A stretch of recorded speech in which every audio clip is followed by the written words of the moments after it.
5 Live weather. Across the UK. This is BBC 5 Live, Saturday Breakfast. Now Australia is grappling with massive bushfires fueled by record-breaking temperatures and months of severe drought. Fires in New South Wales have burnt at least 2.7 million hectares this season, destroying more than 700 houses. 8 people, including 2 volunteer firefighters whose vehicle was hit by a tree, have died. Well, Stephen Deverne lives in Wallerawang, New South Wales in the Blue Mountains. Stephen, if you can you paint us a picture of what it's like where you are at the moment? It's very hot at the moment. I've got to say today is probably not as smoky as it has been the last few days, but it's very hot and there's fires on the north, the east and the west of us at the moment in Wallerawang. Lithgow has had a lot of 19 different blazes break out today, and there's been people evacuated as well. So do you feel safe where you are? Yeah, reasonably so. There's good there's good monitoring around. There's apps that sort of let us know what's happening, and we get an SMS message if there's a fire that's extremely close. I think it's fairly good, the infrastructure that we have.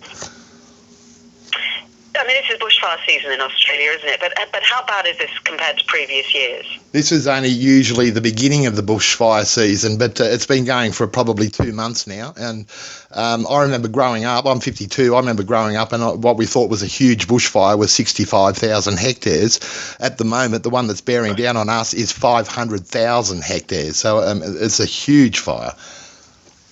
And the temperature obviously is adding to the problems that you've got at the moment. So what's the heat like? It's a bit after 6 p.m. here, and it's over 30 degrees at the moment in Wallerawang, and we're usually one of the cooler towns.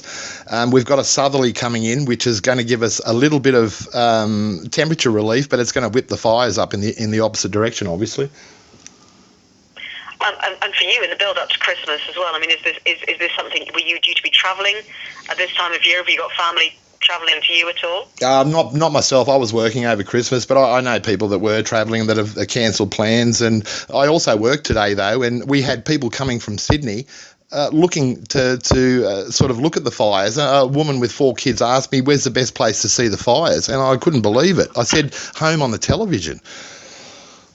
That's extraordinary, isn't it? Can you believe that people are taking this so lightly? No, and the service station that I worked at, there was 200 or 300 people were trapped there because they closed the highway to Sydney. This is people that were rubbernecking, wanting to have a look at a fire, and now they're trapped, and now they're starting to get anxious.